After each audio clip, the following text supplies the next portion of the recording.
Arabia today spells trouble and oil, and the political ambitions of Nasser, Bourguiba, Hussein, and Ibn Saud. But behind this tapestry of terror, beyond this arras of ambition, men still struggle for less public and more personal goals, such as a pretty woman. Of such a struggle is our story concerned, a story fully caparisoned with Burnous natives, desert sheiks, and captive damsels. Listen then as Frank Lovejoy stars in Affair at Aden.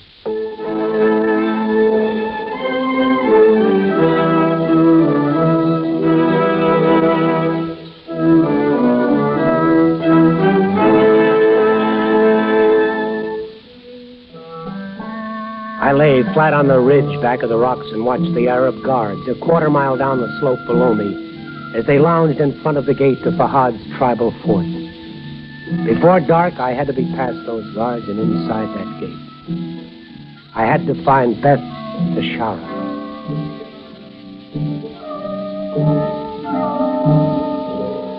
I watched the sun sink lower near the horizon now. In 20 minutes, I would try to enter the fort. The shadows would be longer then, more deceptive, and the guards might not recognize me. The Madrak, the evening breeze of Saudi Arabia, was springing up and the air was cool. I thought of Aden on the coast 80 miles behind me, safe and secure, with its paved streets, electricity, American automobiles, and British police. I thought of the commissioner and the way it had all started, late the night before. Commissioner! Mr. Trawley! Commissioner! Yeah, now, who's that? John Bradley, geologist for the oil company. Bradley? And we've met at the Foreign Club. Open up, Commissioner. I've got to talk to you. Right, you are. Just a moment. Bit of an odd hour for talking, old boy. I know. I'm sorry to bother you, but something's happened. Oh, yes, I do recall meeting you. You're that American chap. What can I do for you? Commissioner, a girl was kidnapped an hour ago, taken from her room by a gang of Arabs and Girl? carried... What girl? Her name is Beth Tashara.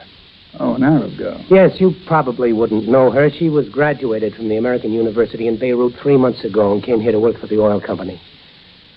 About an hour ago, she was kidnapped. Yes, go on. Well, her roommate just told me about it. They locked the roommate in the closet when they took Beth. She just now managed to get out. Tell me, Mr. Bradley. Oh, yes, Bradley. Who are they? Some of the Adrisi tribe, according to Beth's roommate from back in the hill country. They were led by Sheikh Fahad. Fahad? Oh, yes, he's Hussein Agra's son. He has a fort or a stronghold of some kind on the Jebel Rabban Pass, about 80 miles back in the hill country. Yes, I know where it is. Well, this Fahad's a young chap, educated in Oxford, strict Muslim. Quite a decent fellow. You could rest easy, Mr. Bradford. There's nothing to concern yourself about. Look, didn't you hear me? I said he kidnapped a girl. He's taking her back into the hills right now. Quite so. It's a custom of the country. An old tradition, marriage by capture. Or a pretense of capture. No doubt the girl was quite willing, actually. This wasn't any pretense. She was kidnapped. Oh, no. Commissioner, Beth and I are engaged to be married. Really? Yes, I'm through here. I'm sailing for home next week, and she's going with me. And, may I ask how long you've known her?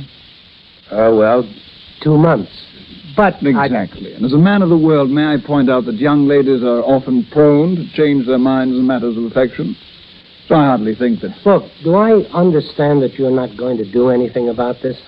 Really not much I can do, you know? All right, I'll do it myself. Well, do what? I'm going into the Jebel Radam Hills, find her and bring her back. I strongly advise against it. For what reason? He's a tribal chief, you know. Hundreds of followers. He might make it a bit sticky for you. That's my problem. Don't worry about it. Sorry to have bothered you, Commissioner. No, not at all, old boy. Always glad to... Thanks for your help. Impetuous fellow. Bredman, was it? Bradburn? Oh, well.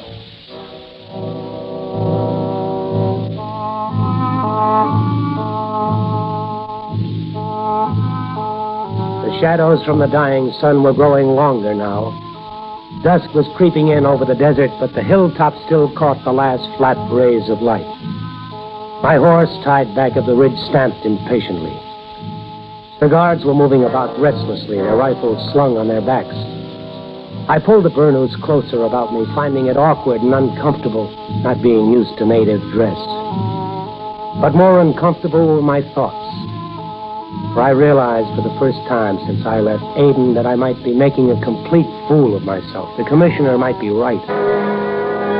I remember the last time I'd seen Beth. It was 2 nights before in the palm garden near my quarters, by the wall of the Mosque of the Shepherds. It is always so warm here at night. In the hill country, it was different. It's like this in Arizona in the summertime. Arizona. Tell me about it. Oh, it's a wonderful country. You'll like Arizona. But will Arizona like me? That is important, too. Oh, sweetheart. Nobody could spend 10 minutes around you and not like you. That's how long it took me. You are so beautiful, Johnny. Beautiful? Because you make me feel beautiful inside. Like when I hear camel bells way far off in the distance, or come to an oasis late at night, see the fires where the people are camping, and hear them singing in the dark. It all seems so long ago. Everything is different now. Why? No woman of my tribe ever went to school before, Johnny. I'm different. I hear the caravans as a stranger hears them. In a few days, I will go with you to live with strangers on the other side of the world. You scared? Little, perhaps. Sometimes I wake up at night and I smell the desert in the wind. The old ways die very hard. Hold me, Johnny, hold me tight. Oh, I intend to, from now on. For always. Johnny. You're trembling. What's the matter? Something happened this morning in the bazaar. I saw a person I had not seen for many years. A sheikh of the Idrisi. A man named Fahad. So? He had been away in the hill country. He did not know I had come back to Aden. Johnny, I was promised to him. What do you mean? Arrangements were made by our fathers when I was 10 years old. Such things are done among the tribes. Well, did you tell him? I mean, about us. I was too frightened to say anything. He called me Little Bride. Then he laughed and he rode on with his men. Well, that's nothing to be frightened about. Johnny, you do not understand. The men of my people are different. The woman does not have the same rights, the privileges. Well, in a week, you'll have all the rights and privileges of an American wife. Oh, Johnny. Hold me. Hold me tight and don't ever let me go.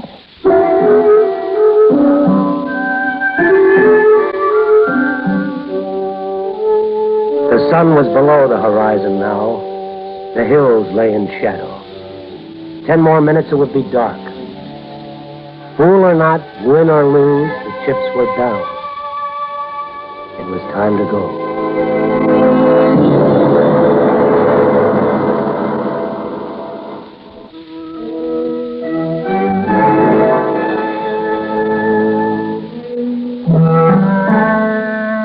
It was time to go.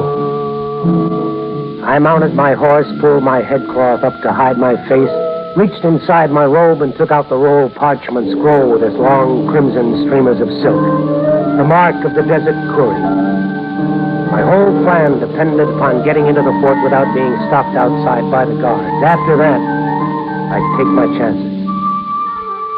I dug my spurs into the horse's side and holding the scroll above my head with the streamers trailing out behind me on the wind, I rode down the slope at a full gallop. The guards heard me coming, swung their rifles off their back, and held them ready. I spurred the horse and headed straight toward the gate.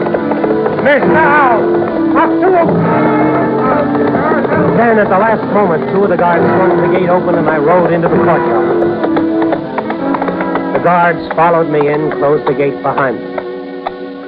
Then another man came striding across the court, and the guards salaamed. Mandubaja? Misal. I'm afraid he's mistaken. I'm not a dispatch rider.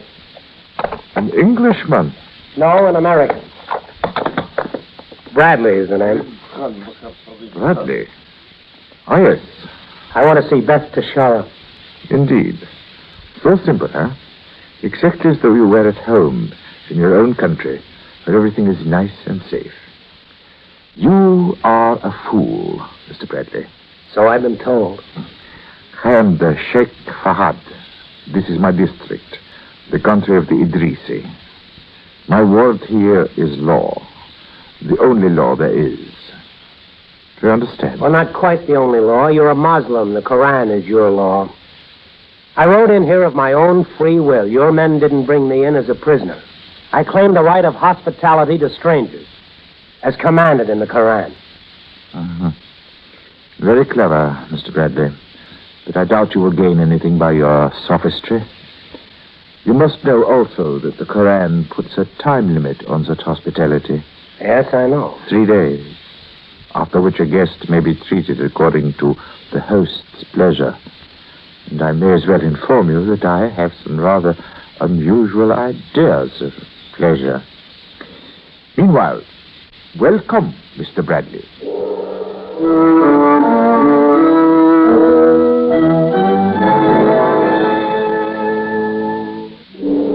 The guard took me to a suite of rooms, lavishly furnished, and left me alone. I stood at the window for a long time, looking out at the desert night, with the distant ridges, black and pale silver in the moonlight. I knew Beth was somewhere in the fort, and I had to find her and talk to her. Just a minute. What do you want? I'd say you come. Come where? You come now. All right, let's go.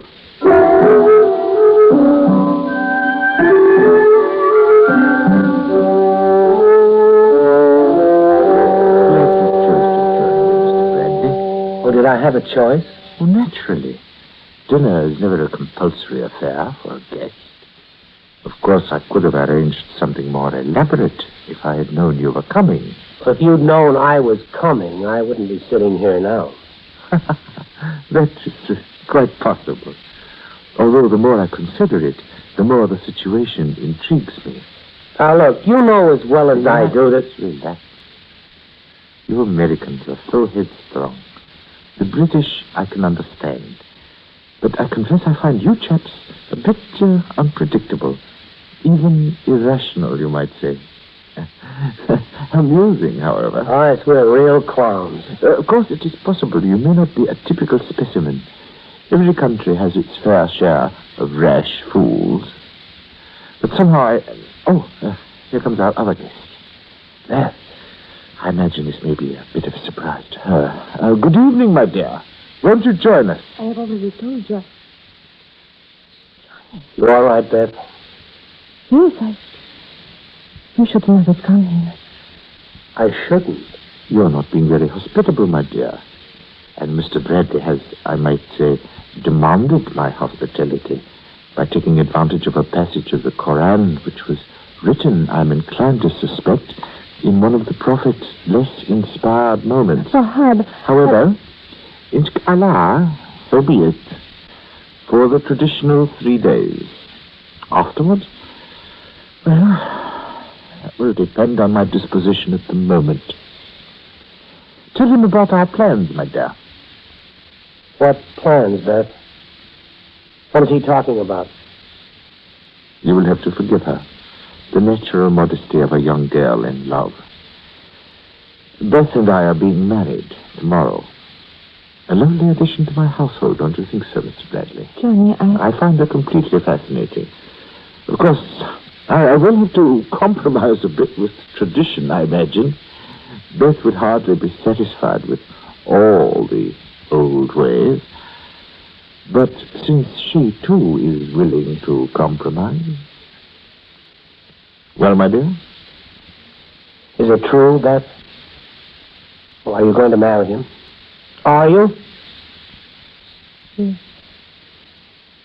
I'm sorry, Johnny. You should not have come here. Going back to my quarters. Can't feel very well. Beth, wait. I want to talk to you. Good. I was sorry, Johnny. There is nothing more to say. I told you. The desert ways die hard. Go back to Aden. Forget about me. Goodbye, Johnny.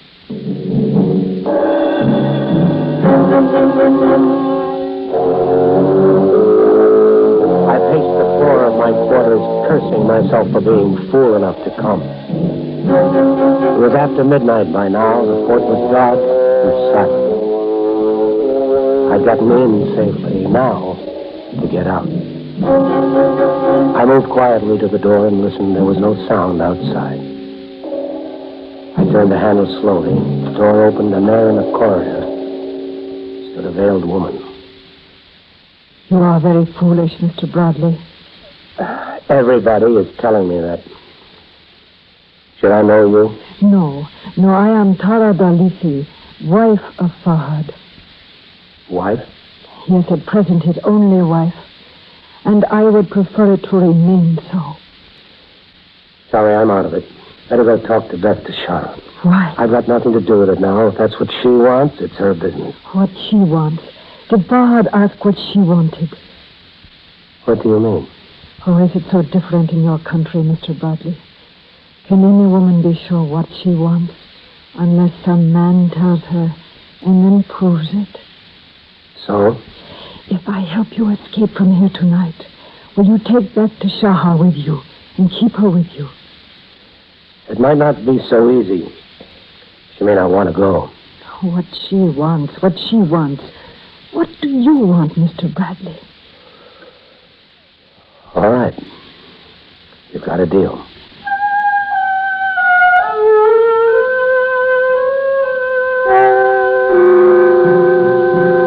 "20 minutes later, I was outside the fort, waiting in a dark grove of olives with 2 horses tied nearby, watching a tiny door in the high stone wall. 10 more minutes passed. I started to get uneasy. Tara seemed to know what she was doing, but with Beth, I figured she'd have her hands full.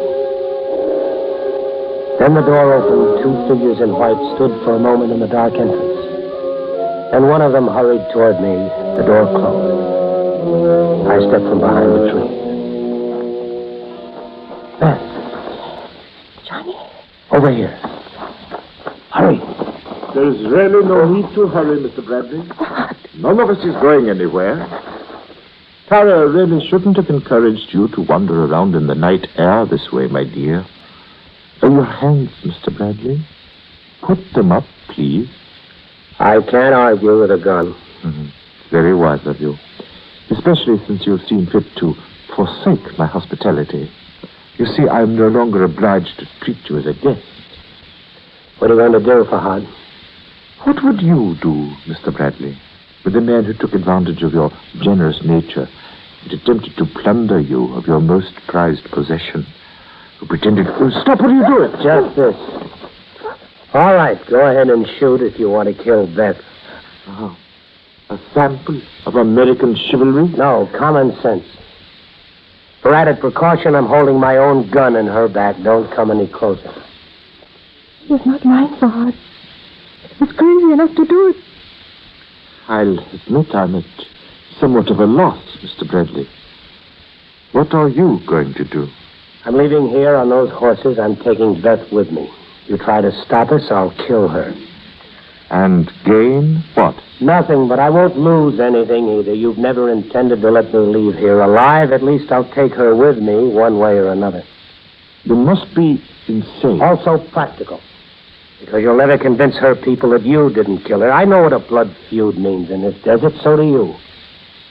Now, do you want one on your hands? Or do you turn around and walk back to that fort and let us go? I think perhaps you're mad enough to do it. I'm mad. Plenty mad. All right, make up your mind. Well, there are, after all, a rather large number of women in this world. But a man has only one life. And if he's sensible, he prefers to keep it as peaceful as possible. Good night, Mr. Bradley.